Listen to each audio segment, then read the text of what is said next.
Bismillahirrahmanirrahim. Assalamu alaikum and welcome to Newsroom. I'm your host Omar Khalid. But today is Monday the 7th of October 2024 and these are the stories that we will be highlighting during the course of the show. We'll begin, ladies and gentlemen, with the year 365 days of the Palestine conflict, war, genocide, war against humanity, crimes against humanity, and the basic negation of every single human rights law there is in the world by the Zionist regime in Israel. We'll be highlighting what has happened during this year. We'll be highlighting how Israel has been using different methodologies to usurp the people in Palestine, to butcher them, to render them homeless, and to make their life miserable in such a manner that they have no other choice but to lay down themselves in front of the Israelis. But unfortunately that has not happened. The resolve of the Palestinian people remains steadfast. So does the resolve of all the other countries that are also supporting Palestine, Pakistan including. Today we had an APC, an all parties conference for this very day, and of course the parties had their resolve to continue their support for their Palestinian brethren. This is very important for countries such as Pakistan to continue their support for Palestine, because this is what the people of Palestine need, as much of support as possible in whichever means possible, and Pakistan will continue diplomatically, politically and morally to help their Palestinian brethren in need. This is going to be our first segment. Our second story, ladies and gentlemen, concerns terrorism and of course Pakistan that has been engulfed by this wave of terrorism since the last couple of months. We've seen that happening in Balochistan, we've seen that happening in Khyber Pakhtunkhwa, and now we saw that happen in Karachi as well. And of course as a result a very unfortunate incident happened, and we lost two of our Chinese brethren, and one of our Chinese brother was also injured in all of this. We will try to decipher terrorism in all its forms and manifestations. What do organizations like the BLA or the TTP get by destabilizing Pakistan, and more in our second segment. Our third story, ladies and gentlemen, concerns Donald Trump, who has returned to Butler, Pennsylvania, where he was nearly assassinated in the month of July. He rallied a large crowd in the battleground state 1 month before the presidential election, and of course there was a lot of spirit, there was a lot of voices echoing the same sentiment that Donald Trump was echoing. Finally, we are going to talk about the Nobel Prize in Physiology or Medicine that has been awarded to victorambros and garyruvkun. The prize has been awarded for their discovery of microRNA, which helps determine how cells develop and function. This is the lineup for today, ladies and gentlemen. Let's begin without further ado. Our first segment concerns the 1 year of the genocide in Gaza, and of course now it's no longer relegated to just Gaza, but now we are seeing the remnants happening in Lebanon, in Yemen and in Syria. To look behind at this 1 year and to look forward to what the world should expect by Israel and what it needs to do, we've been joined by three guests. Two guests are in the studio and one guest joins us online. In the studio we've been joined by Major General retired Tariq Rashid. He's a defense analyst. Sir, thank you very much to have joined us. Then we've been joined by Asad Baig. He's a director of Media Matters for Democracy. Asad, thank you very much to have joined us. And online we'll be joined by Osama Muhammad Nazzal. He's a Palestinian journalist who will be joining us from Jenin. Let's begin with our first question, and I'll of course with our first guest, Major General retired Tariq Rashid Saab. Tariq Rashid Saab, a lot of people don't understand what genocide is all about, how to define genocide. The United Nations General Assembly, when it first recognized genocide as an international crime or as a crime under international law in the year 1946 and an independent crime in 1945 Convention of Prevention and Punishment of Crime of Genocide, according to that, killing members of any group, causing serious bodily or mental harm to members of any group, deliberately inflicting on the group conditions of life calculated to bring about its physical destruction in whole or in part, imposing measures intended to prevent births within one group, forcibly transferring children of the group to another group. This example reeks true, this and so much reeks true of two major examples, but I'm not going to go to the other. Let's go to the first, and that is what is happening in Palestine. When you look at Palestine, what has been happening since the 7th or the 8th of October rather last year, we see this and more happening constantly every single day. With this blatant example, sir, of genocide happening since the last 1 year in Gaza, and in utter disregard by Israel of any norms, regulation or law whatsoever, humanitarian or judicial, what and or who, in your point of view, can bring an end to this barbarity? What I would like to say is that Israel has been able to do all this because they come and attack Gaza or the Palestinian with impunity. They are bombarding them, and they have crossed all limits. And they disregard to all international forms, some statements by International Court of Justice or International Criminal Courts.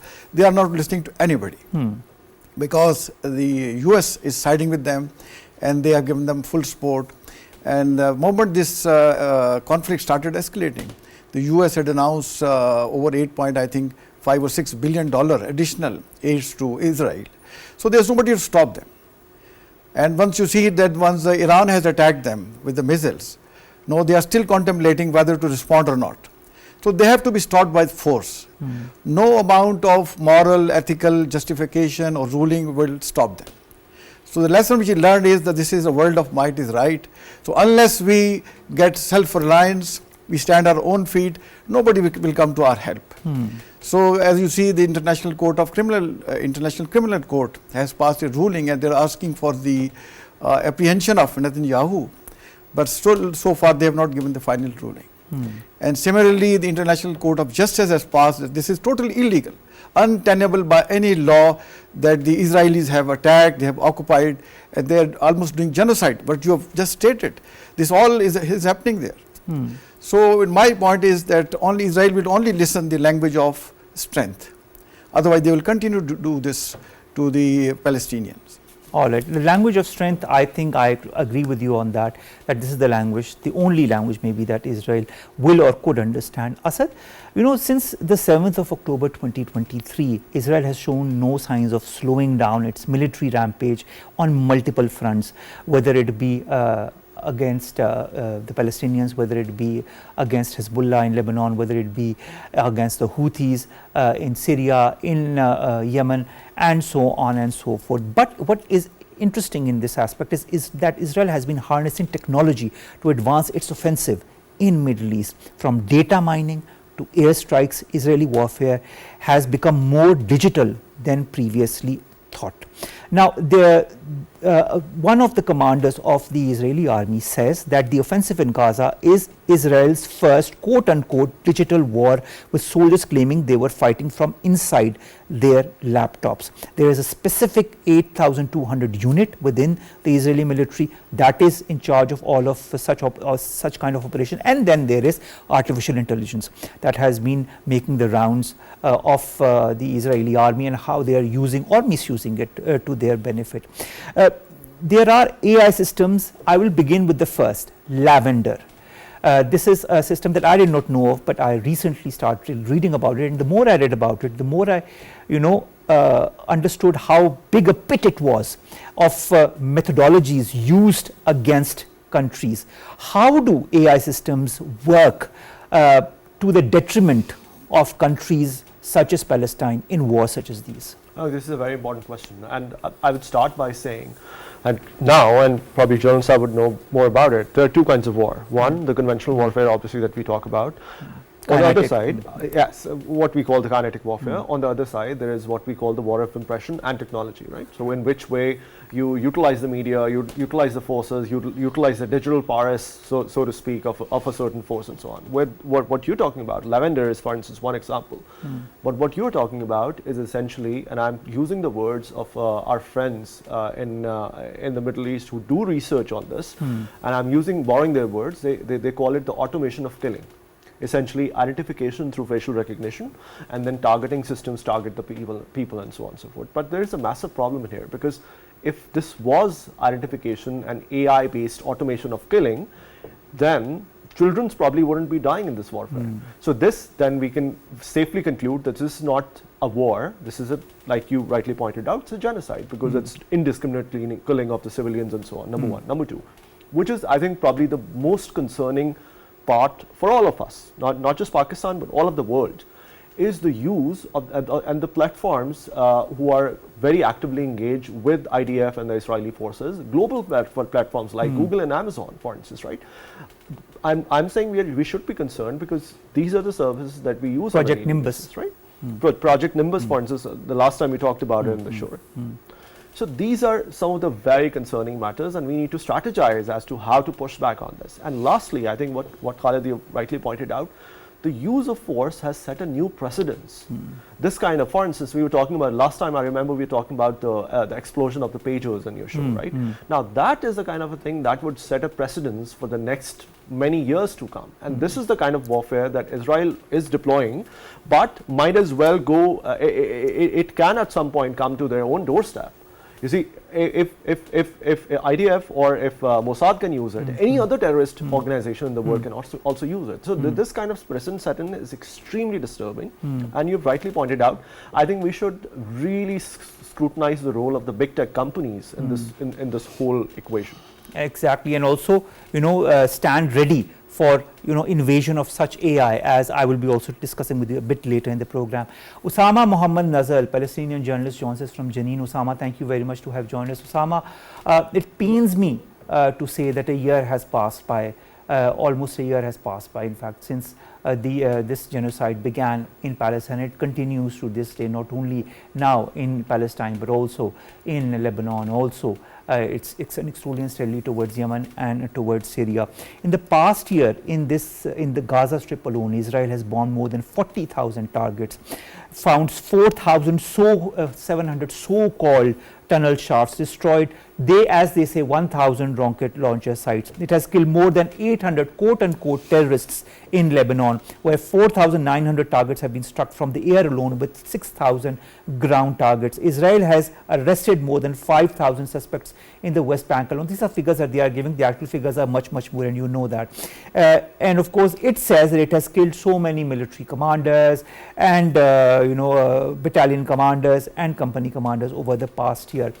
But what is common with the reality and with this projection that is being given by Israel is the amount of people that has been killed. Around 40,000 people so far have been killed, around 100,000 have been injured, and this is just a preliminary figure. The actual figure might be 3 or 4 times more than this. Has this barbarity dampened the spirit of the Palestinians? First, thank you very much for having me in your program, dear Omar. We need to put things in context first, Omar, that the Israeli occupation government is not targeting the Palestinian fighters and the Palestinian resistance only, as Israeli officials and Israeli media claim. Israel is targeting every Palestinian, whether in Gaza, in Al-Quds, in the West Bank, and everywhere, and targeting any Arab or Muslim or foreign voice in favor of the Palestinian cause and of the Palestinians' rights. Israel is saying that it's targeting the Palestinian fighters and the Palestinian resistance in Gaza. But what we see on the ground is the thing that matters a lot. Israel is destroying the whole infrastructure, the whole housing units, the whole facilities of Gaza, killing over 900,000 Palestinians until now, injuring about 100,000 others, including many suffering from life-changing injuries. Are they all affiliated with the resistance? Are they all fighters? We are talking about 17,000 Palestinian children killed by Israel. So what Israel aims to achieve through its genocidal campaign is to end the existence of the Palestinian people. And the Israeli Prime Minister declared on day one of his war that this is Israel's existential war, which means that Israel can't exist without ending the existence of the Palestinians. This is the ideology of the Israeli Prime Minister and his rightist and extremist government, which leaves no space for any moderate voice in Israel. So Israel is killing every Palestinian, destroying everything Palestinian. And now they are starving the people in North Gaza in order to evacuate all the people from there and establish their own colonial project. That's what Israel is about today. All right. Coming back to you, Major General Tariq Rashid Saab, Emmanuel Macron, who is the French president, has said arms sales to Israel for use in Gaza needs to be stopped, something that has taken out a very angry response from the Israeli side as well. The Palestinian ministry considers that President Macron's statements are fully consistent with international laws, with international legitimacy resolutions, and supports a two-state resolution and human rights principles. My question is that all these states that are party to the arms trade treaty, will they act decisively to put an end to Israel's use of weapons and military equipment by immediately imposing some kind of a comprehensive ban on the sale of weaponry, or will what is happening continue to happen? Will Israel continue to use these weapons that are being supplied by its by other Western countries to the detriment of the hundreds of thousands of Palestinians and now Lebanese as well? As I said in my initial remarks, even they do it, for example, unless the Americans they decide, because it's at the moment they are the sole superpower. So unless the American decides to put some kind of embargo on them, nothing will work. And what to talk of putting an embargo? As I said, they had already sanctioned and announced an additional military aid of $8.6 billion to them. And now they are talking, and they're talking to them that don't attack Iranian nuclear installation. If you don't attack them and you select certain other targets, we will support you. So they are not, for example, having any kind of statements or attitudes toward Israel to stop them. So in my view, only the US can stop it. They can put a pressure on Israeli to stop this genocide. But on the same, I would like to continue in the sense that the map which the Netanyahu was shown in the UN General Assembly. Of course. They are saying occupying the whole of Palestine. They are showing the whole of Lebanon, Iraq, and they are coming up to Iran, for example, in that state. So this is their ultimately objective. So Arab countries who have diplomatic relations with them, like Jordan, like Egypt, for example, who are their neighbors, who are directly affected. So they need to have a relook at their relations with Israel. All right. And the Muslim Ummah, for example, OIC, I think they need to take a little more firm stand on them. I think more pressure should be also exerted on those countries that are supplying weapons to Israel. Exactly. I think that needs to be done at the most earliest. But who can exert this pressure? Either the UN can exert it, for example. Some international body has to exert that pressure. Of course. So whether that body is ready to, for example, do that. Already Israeli has declared Antonio Guterres, the head of UNO, persona non grata. So these are the realities. Unfortunate realities. Asad, I just highlighted Lavender for you. I talked a little bit about Project Nimbus, but there are so many other projects. There is Gospel, there is Project Sirius, there is ZTube, there is Mapit, there is Hunter. And I mean, I don't want to go into details because that would take a lot of my time and yours as well. But these are just some of the tools that are open to all, that they are being used by Israel, and we don't know what other tools they are using that we don't know of. How can we stop Israel from using these technologies, from creating havoc, whether it be in the form of wars, whether it be in the forms of getting more and more information on any and every person in the world, wheresoever? Can somehow these processes, these tools be countered? Look, there are, I think, two aspects of your question. First, the side effects, quote unquote, of the conventional war is, for instance, the decline of the climate, right? In the case of nuclear war, there is a fallout of the radioactive material and so on. Similarly, in the digital war, the fallout is the impact of these kind of digital militarization on the communities globally using technology for various things, for us, for instance, right? So there is a serious fallout that the countries like the US, for instance, like General Saab said, need to understand that this will not be without cost. there will be a very serious cost, very substantial cost that all of the world will have to pay of this militarization of the technology that Israel is doing, number one. Number two, now let's talk a bit about the impression. I recently posted something about a conversation that I had with ChatGPT, for instance. You're talking about Nimbus and Lavender. I'm talking about daily use AI-based technology. So a very simple conversation where I was trying to convince ChatGPT that what Israel is doing is genocide, and ChatGPT in turn was trying to convince me that you don't know the definition of genocide.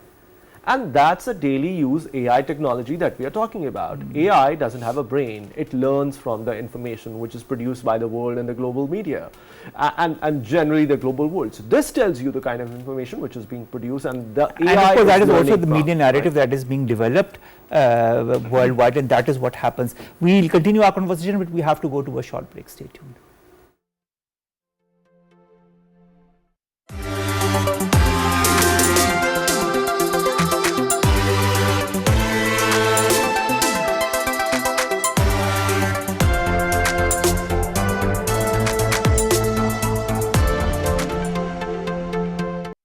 Back and you're watching NEWSROOM. I'm your host Khalid, and we're discussing the 1 year of the Israel-Palestine conflict, war, genocide.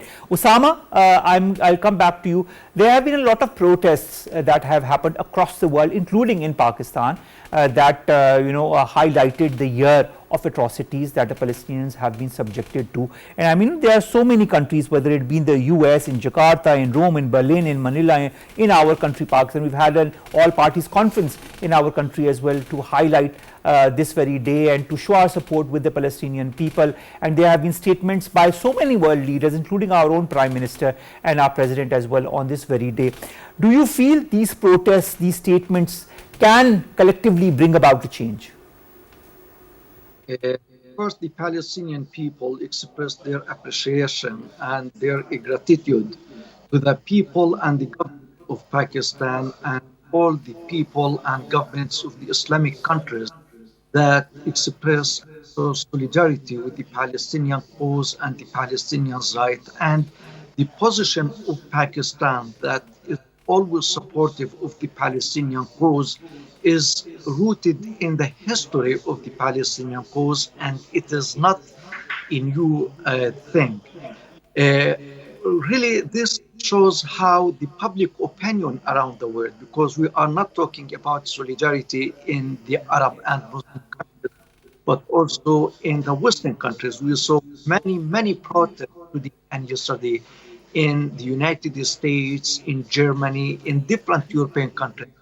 And these loud voices are all against Zionism, against injustice, against the murder of the Palestinian children and the Palestinian women, and at the same time against the shameful position of some European governments and the shameful position of the American administration that fuels Israel and provides it with all lethal weapons and bombs to cut the bodies of the Palestinian children into pieces and to destroy the Palestinian society and the Palestinian land. This solidarity matters a lot, especially the Palestinian people are disappointed and frustrated by the position of the world governments. Not all governments, but the majority of these governments, especially the government of America, Britain, France, and some others. And they refuse to sever these ties with Israel, despite all the crimes that it commits against Al-Quds, against the Al-Aqsa Mosque, against the Palestinian people, and against Lebanon and Yemen and Iraq. So Israel is declaring a war against all the freedom voices, against all the voices that call for justice. So solidarity matters, and we hope that this voice of the public opinion would translate into policies and force their governments to sever relations with Israel and to pressure Israel to end its genocidal campaign against the Palestinians and against Beirut. Thank you very much, Osama Muhammad Nazzal, to have joined us. Osama was joining us from Jenin in the Palestinian Authority. Thank you very much, my dear brother, to have joined us. We will continue to support you till we can all go and read our namaz in Masjid Al-Aqsa. Coming to you, Asad. Asad, one of the things that we see a lot is the way media is being modulated or used or misused for that matter for creating narratives, and we have seen that in this very conflict in particular. When I look at your organization, media matters for democracy, but in this conflict we don't see media doing anything for democracy. In fact, it's quite the opposite. A narrative is being built which is unlike or contrary to reality. I'd like to understand how we can counter it. Look, this is not the first time, to be very fair, Omar, that the media would be used for any kind of narrative, dangerous narrative making, for instance. I mean, look at what happened for instance, in the Iraq war, right?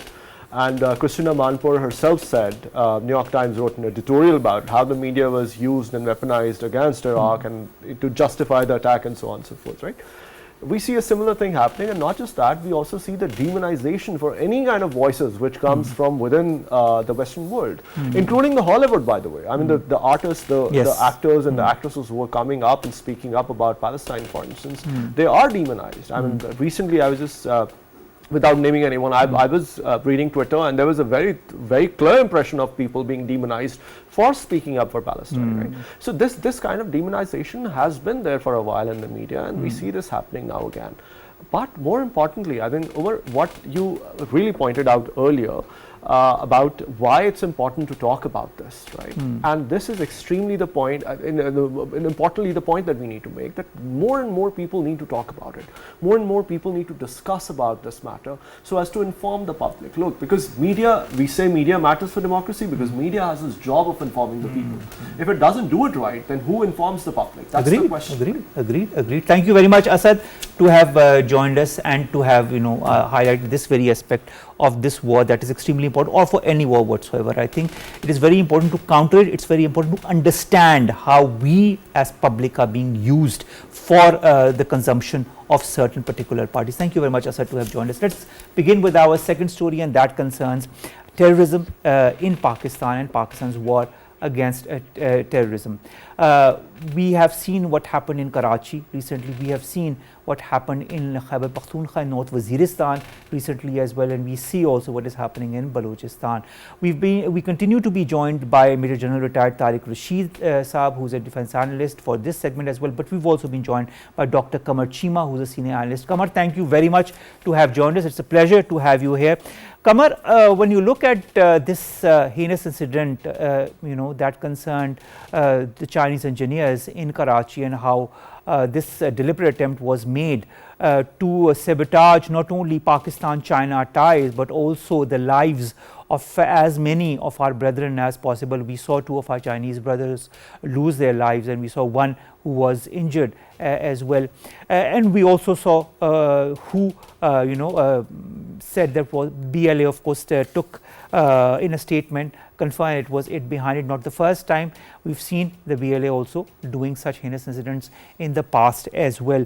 When you look at all of this, when you look at the statements that have come, whether it be by the Chinese embassy, whether it be by our Prime Minister, by our President, by our Interior Minister and so on, there is a certain resolve to thwart all such enemies or such components who are trying to destabilize Pakistan. What I'd like to understand first of all from you is why destabilize Pakistan? What do you gain from it when a country is moving forward in the right direction? Thank you very much, Barsa, for having me on your show. I think the most significant here to understand is that obviously there are elements, there are countries in the region who have this doctrine of destabilizing Pakistan. If you remember, the incumbent NSA of India, Ajit Doval, has a doctrine of offensive defense that we have to get into Pakistan and we need to tap into the fault lines, and we have to see the fault lines in Pakistan. So one of the fault lines definitely the India has seen is Balochistan, where there are certain insurgent groups who have been targeting the state of Pakistan. But I think here the important point, which I really believe for which there should be an effort, and that point is that we need to convince somehow the Chinese that they need to speak up, and we have to internationalize this issue with the support of the Chinese at the global level. For instance, at the United Nations General Assembly was one such platform where Pakistan could have spoken on this issue, that the Chinese under the BRI, under the CPAC, they have invested billions of dollars in Pakistan, but somehow these elements are being sponsored, supported financially. They are being given weapons, and for that matter, I think it would have been very accurate if the Prime Minister would have explained that at the United Nations General Assembly, because in the past, if you remember, Barsab, we did send the dossiers to the P5 and many important countries for India's involvement in Pakistan. At the same time, if you remember, at the Sharm el-Sheikh, former Prime Minister of India did accept that on that they have some kind of an involvement in Balochistan supporting non-state actors. So I think that is one thing. Secondly, what I think important for Pakistan is that certain elements do believe that China is going to bring a transformation in this country. First, there was an infrastructure transformation, which we consider the first step of the CPAC, first 10 years of the CPAC. The second step is basically working for the industrialization, working for the exports from within Pakistan and giving boost to the industries in Pakistan. And I think the moment this step would have taken a momentum, we have seen a rise against the attacks against the Chinese, and these attacks have multiplied, be either in Balochistan or Karachi or in some areas where the Chinese are working in Khyber Pakhtunkhwa. So I think the most important thing is that the Chinese are not targeted anywhere in the world, but they are being targeted in Pakistan. And when the Chinese did invest under the CPAC in Pakistan, they did knew the fault lines in this region. They did knew the fault lines in Balochistan, and they knew that for that matter, things can escalate. Although the Pakistan military and Pakistan's law enforcement agencies have done tremendous work over the period of time in, going against all these terrorist organizations. They have done a huge work, but obviously somehow we have seen it's not just these elements are hiding in Balochistan, they are hiding in the neighboring countries, and we have seen examples in the past. So for this matter, I believe the China, which already knew the fault lines in this province, in this country, when they were investing in CPAC, I think it will be very important if these issues are highlighted at global stage with the support of the China. Pakistan can play its role, but for that matter, China needs to support Pakistan, I believe. Stay with me. I have to go to my guest who's waiting for me in the studios. Major General Saab, this attack that has happened in Karachi comes in the wake of many important developments in Pakistan. We've seen the visit of the Malaysian Prime Minister. We are going to have a high-ranking Saudi delegation that is about to arrive. There will be a high-ranking Chinese delegation. The SCO, heads of government meeting is also happening in the middle of the month of October.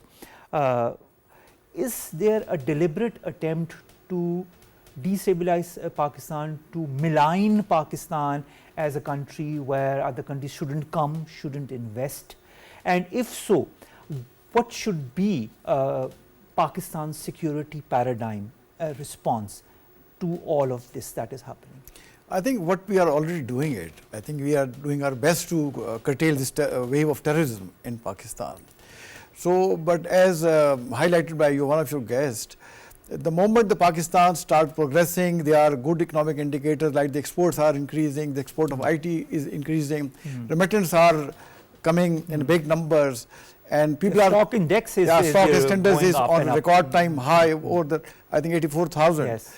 And an SEO is happening here, and Pakistani Prime Minister is in UN and very forcibly projecting or mentioning the case of Israel atrocity in Gaza. So and also in illegally occupied Jammu and Kashmir. Yeah, illegally occupied Jammu and Kashmir. So good things are happening in Pakistan, and Pakistan has been able to control a lot of its economic difficulty, like the inflation has come down, and it has come to the single digits, and all indicators are positive. So the enemies of Pakistan, so though it doesn't suit them.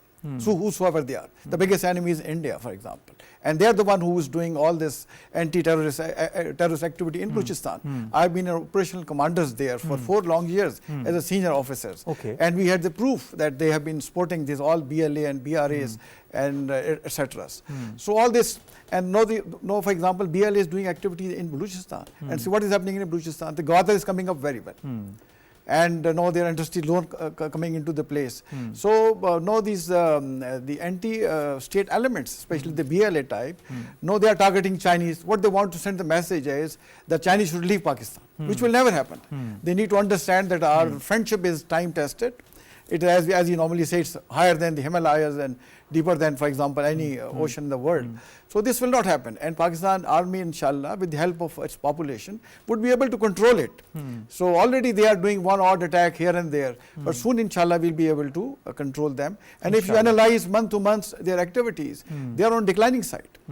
I think around over 60 incident happened in August. In September, it come to around 50 incidents. But I may share it with you, as also was stated by the DG SPR, that on daily basis the army conducts over 100 small or big operations, intelligence-based operations. Yes. And that's why you see a lot of stability and growth coming into Pakistan. And we have been able to control it. But we had done it earlier also. True. So we need also take into account why this happened. So once we are able to control it, we should make sure that this doesn't happen again. Okay, we need to make sure that it doesn't happen again. Qamar, I'd like to understand how important is the role of our defense forces, our army, that certain political parties have also tried their level best to malign in these last couple of months. At the same time also, how important is for the whole country to stand on one page when it comes to a narrative to thwart all such elements so that Pakistan returns, or as it is returning, but returns more robustly to a certain ground of economic, political and of course diplomatic stability. What's your take on that? But I think you have rightly pointed out that how we have to address this issue. The first thing, looking at the sacrifices of armed forces, Pakistan Army and the other security agencies in Balochistan, not just our soldiers have laid their lives for the country, but the officers, even at the rank of the 3-star generals, the brigadiers, colonels, everyone had laid their lives for bringing peace in Balochistan, and I think the people of Balochistan know that very much. So that is one point where the law enforcement agencies, be it police, army, rangers, FC, or any other force, they have been working day and night to protect Pakistan from the evil eyes, those who are or the designs of hostile agencies there. That is one point. Secondly, I think the most important thing is that at the moment the entire region and the world is looking Pakistan very carefully, particularly after the Americans left and the Western forces left from Afghanistan.